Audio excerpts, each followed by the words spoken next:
Le Sénégal qui s'impose largement 5 buts à 0 et peut espérer une qualification en 16e de finale de cette Coupe du Monde. Victoire du Sénégal 5 buts à 0 face à l'Irak et le Sénégal qui peut espérer une qualification en 16e de finale. On analysera ce match dans cette vidéo. On parlera également du match de la France avec un triplé de Ousmane Dembélé, lui qui est beaucoup critiqué en équipe de France et qui répond présent. Et on est parti pour l'analyse. Alors on débute par le match du Sénégal. Le Sénégal qui débute très fort son match avec une entame de match vraiment très sérieuse. Cette équipe du Sénégal qui avait à cœur d'aller vite ouvrir le score et essayer d'aller marquer beaucoup de buts derrière et espérer se qualifier pour les 16e de finale de cette Coupe du Monde. Le but ne va pas tarder à arriver. Un corner dès la 4e minute.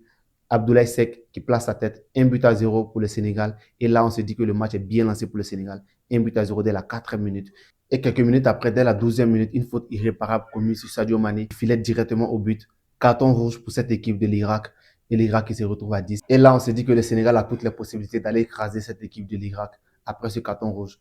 Mais on sera très vite dessus lors de cette première mi-temps avec l'équipe du Sénégal qui n'arrivait pas du tout à aller chercher ce deuxième but rapidement dès la première mi-temps. C'était très compliqué pour l'équipe du Sénégal. On ne sentait même pas l'équipe de l'Irak qui jouait en moins et ce fut vraiment très compliqué. J'ai été très déçu de cette première mi-temps, notamment sur des joueurs comme Ibrahim Mbaye. Ibrahim Mbaye dont j'ai réclamé sa titularisation. Alors, il n'a pas du tout été bon dans cette première mi-temps.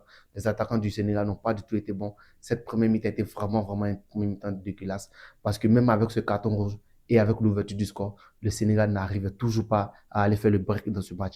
On a l'impression que cette équipe de l'Iran n'avait même pas de carton rouge et le match était presque à 50-50. Oui, clairement, cette première mi-temps. Honnêtement, j'ai été très déçu de cette première mi-temps du Sénégal parce que je me disais qu'il y avait moyen d'aller vraiment marquer ce but, faire le break. Pourquoi pas marquer 3 buts en cette première mi-temps. Mais non, le match va finir 1 but à 0. Et là, je me dis que le Sénégal risque d'être dans le dur. Et la deuxième mi-temps débuté, le Sénégal est toujours dans le dur en cette début de deuxième mi-temps. Jusqu'à ce remplacement qui va tout changer, les gars. Dès la 57e minute, Pape Thiaw décide de faire un changement qui sera un changement qui va radicalement changer ce match.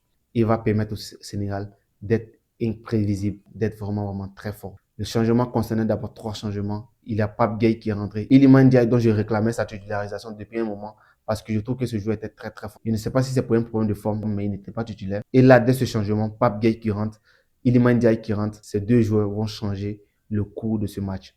Clairement, ce sont des vrais snipers, les gars. Iliman Ndiaye qui va d'abord marquer le deuxième but. Et Pape Gueye qui va commencer son show avec une frappe de loin, limpide, 3 buts à 0 pour le Sénégal. Et là, on se dit le Sénégal est enfin lancé pour aller espérer une qualification. Parce que ce match, il se devait de remporter avec beaucoup de buts pour essayer d'effacer cette différence de buts qui était au début du match à moins 3. Pour essayer d'aller chercher une différence de but très positive. 2 missiles très importants. Ce 4e but avec le deuxième missile très important de Pape Gueye. 4 buts à 0 et le Sénégal bien posé. Et après un 5e but, 5 buts à 0. Le taf est fait et le Sénégal peut espérer une qualification pour les 16e de finale de cette Coupe du Monde. Après sa large victoire, 5 buts à 0 face à l'Irak. C'est tout ce qu'on attendait des joueurs du Sénégal. Alors, en dehors de cette première mi-temps qui n'a pas été bonne, cette deuxième mi-temps était vraiment une deuxième mi-temps vraiment maîtrisée. Avec cette volonté en deuxième mi-temps d'aller marquer beaucoup de buts pour espérer se qualifier. Les joueurs qui n'ont pas du tout brillé, ils m'attendaient beaucoup à Sadio Mané. Mais Sadio Mané n'a pas du tout fait un match à la hauteur de ce qu'on s'entendait. Ce Sadio Mané est vraiment vieillissant. Il prend de l'âge, ça devient beaucoup plus compliqué. Il n'a plus les mêmes jambes qu'il avait il y a quelques années. Ça devient très compliqué pour Sadio Mané. Mais heureusement que son équipe l'emporte 5 buts à 0 et peut espérer une qualification pour les 16e de finale de cette Coupe du Monde. Bravo au Sénégal qui a fait le taf et on verra par la suite en espérant que le Sénégal se qualifie pour les 16e de finale de cette Coupe du Monde. Parce que c'est une nation sur laquelle les Africains comptent énormément, l'Afrique compte énormément pour aller très loin dans cette compétition. Même si pour l'instant, globalement, cette équipe du Sénégal n'est pas très convaincante dans cette Coupe du Monde.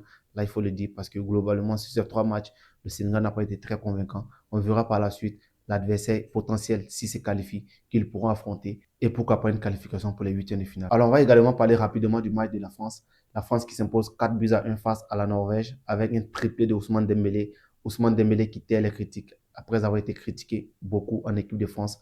On se disait que c'est un joueur qui ne brillait pas assez avec l'équipe de France, malgré qu'il brillait énormément avec le Paris Saint-Germain en club, mais en sélection, il ne brillait pas assez. Et aujourd'hui, Ousmane Dembélé répond présent en claquant un triplé. Il envoie un message très fort à ses détracteurs et aux gens qui le critiquent beaucoup. Ousmane Dembélé est vraiment présent dans cette Coupe du Monde et va vraiment se battre pour aller conserver son titre de Ballon d'Or, pourquoi pas.